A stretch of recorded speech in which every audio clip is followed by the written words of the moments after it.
This is the story of a little maid helping Naaman from the Abeka curriculum. Enjoy! When God's people, the Israelites, began worshiping heathen idols instead of serving God, He allowed groups of soldiers from nearby countries such as Syria to make raids into Israel and take whatever they wanted. Sometimes they even took some of the people, especially young people, as captives back to their lands and sold them as slaves. Once when the Syrians invaded a city in Israel, among those taken captive was a young girl who was taken as a slave for Naaman, the rich captain of the Syrian army. This young slave girl was to be a maid for Captain Naaman's wife. Captain Naaman had led Syria's troops to many victories. The Syrian king had great admiration for Naaman. Everybody probably loved this brave, fearless, and daring hero.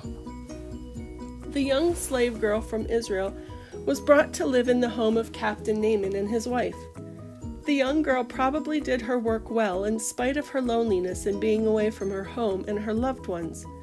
However, she wasn't lonely for God, for He was still with her, and surely she remembered to pray to the God of Israel.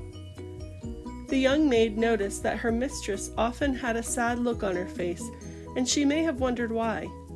One day the little servant learned the awful truth. Captain Naaman had the dreaded disease of leprosy. At first, the lepers did not have pain, but eventually they suffered terribly and were disfigured from the raw sores and blisters. The leprosy gradually spread until fingers, hands, and arms would be so infected they had to be removed. Many lepers became crippled and maimed. Some were blind with no hope of ever seeing again. Worst of all, the disease was incurable. So a dark cloud hung over the home of the highly privileged, honored Captain Naaman, for he was a leper. The young Israelite maid's heart must have felt sympathy for her master and her mistress. She probably was saddened for them and wanted to help. But what could a slave girl do? Then she remembered the prophet of God, Elisha, back in her own country of Israel. She knew that God had worked miracles through Elisha, and she knew that God was able to heal Captain Naaman. One day the Israelite maid went to her mistress and said, "I wish my master was with the prophet Elisha in Samaria. God through him would heal Captain Naaman of his leprosy." This must have sounded very strange to Mrs. Naaman, who knew nothing about the power of the God of heaven and earth. But Mrs. Naaman believed the Israelite maid and went to Captain Naaman with the whole story. Naaman was so impressed with this ray of hope that he told the king of Syria. The king, happy to know that there was a way in which his captain might be cured of leprosy, had told Captain Naaman that he should go at once to Israel. The king wrote a letter for Naaman to the king of Israel and also sent along 10 talents of silver, 6,000 pieces of gold, and 10 beautiful, costly garments as presents. The king of Syria seemed to think it was the king of Israel who was going to make Naaman well.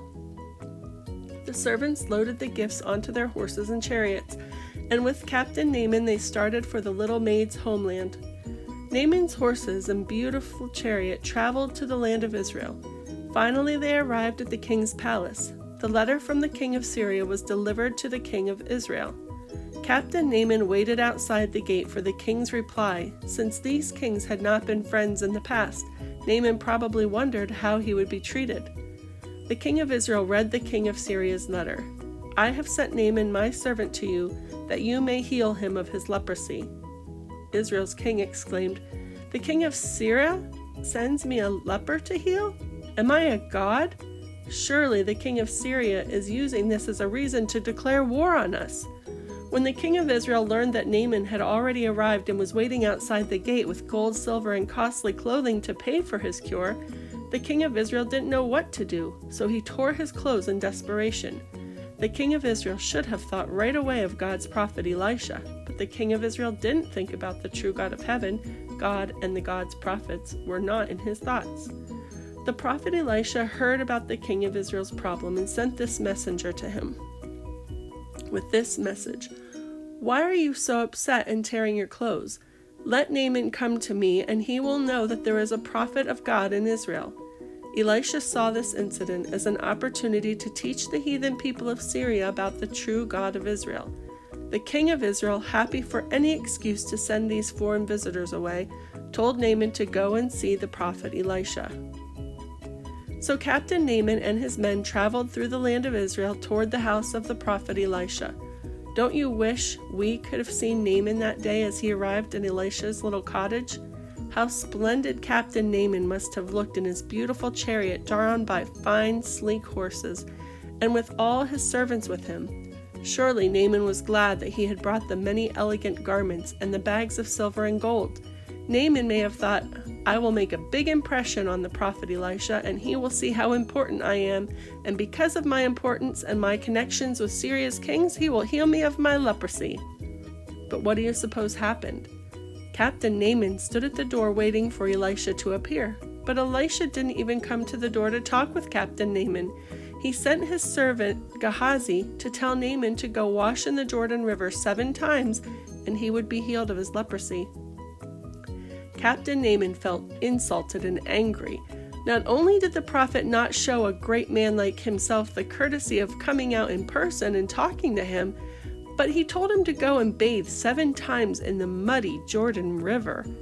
Naaman expected something spectacular and sensational, not this simple command. The furious captain marched angrily away from Elisha's cottage. He hadn't even talked to the prophet, only to a servant. This was an insult. He returned in his chariot in a rage. Behold, Naaman said, I thought Elisha would surely come out to me. Stand, call on the name of his God, strike his hand over my leprosy and heal me. Aren't Abana and Pharpar, rivers of Damascus, better than all the waters of Israel? I'll wash in them and be clean. I didn't have to travel to Israel to do that.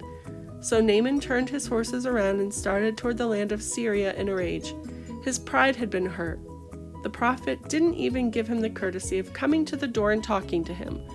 Probably the more he thought about it, the angrier he got. Naaman's servants knew that if Naaman did not do as the prophet said, he might never be well again. So they tried to reason with him, saying, Captain Naaman, if the prophet had told you to do some great thing, would you not have done it? Why not do what he says when it is merely to wash and be clean? And after traveling all this long way, you should at least try this cure. Why don't we go on down to the Jordan River and do what the prophet has said? Naaman saw that what his men were saying made sense. So turning the chariots around, they drove down the road toward the Jordan River. Arriving at the river, Naaman humbled himself, took off his outer garments, and waded out into the muddy Jordan River. On the bank of the river, his servants watched to see what would happen. Naaman dipped himself down into the water and then came up. He looked at his arms. The leprosy was still there. His skin was still covered with leprosy. I told you it wouldn't work, he may have shouted to his servants. But then he remembered the prophet Elisha had told his servant, who told Naaman, 7 times you must dip yourself in the river. So Naaman went under the water again and again, each time he and his servants probably counting as he went under. They anxiously watched as Naaman came up out of the water the 7th time. Look, look, Naaman called to them. The leprosy is gone. I'm healed. My skin looks as new as a baby's skin. Everyone could hardly believe their eyes. It was true. Naaman had been completely cleansed of the terrible disease of leprosy. Naaman had simply dipped 7 times in the Jordan River and his leprosy was gone. It was unbelievable. Elisha certainly had the power of God. Never in Syria had they seen or heard of anything like this. Throwing on his clothes, Naaman leaped into his chariot, and with his servants following him, he drove his chariot back up to Elisha's house. This time the prophet Elisha was there in person to greet Captain Naaman. Elisha knew that God would heal Naaman if Naaman would be willing to humble himself and obey the word of the Lord. Sometimes pride and unbelief keep us from receiving great blessings from God. Captain Naaman stood humbly and gratefully before God's prophet Elisha and exclaimed, Now I know that there is no God in all the world except the God of Israel. Through this wonderful experience of being healed of the incurable disease of leprosy, Naaman was convinced that there was only one true God, the God of Israel. Captain Naaman, wanting to show Elisha how very thankful he was, offered to give Elisha the wonderful gifts and presents he had brought with him from the king of Syria. But the prophet Elisha refused to take them, saying, "No, the true and living God worked the miracle of healing for you, and I will accept no payment for something that God alone has done. God does not need or accept payment for his blessings upon people. You just go back to Syria and tell the king of Syria and everyone there about the true and living God who can do the impossible." From this we learn that we cannot pay God for working on our behalf. We cannot pay for his salvation, for his grace, or for his help. They are all free gifts. God's gifts can never be bought with money.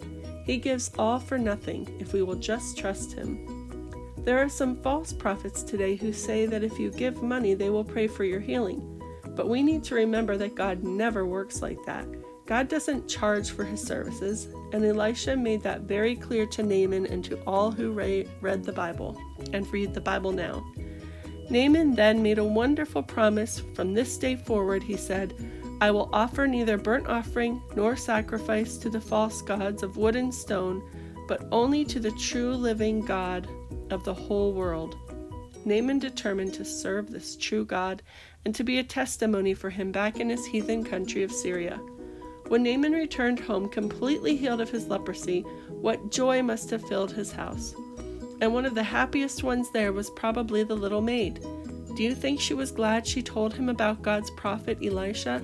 The little maid was a missionary, and as a result of what she told Naaman, he came to know the true God.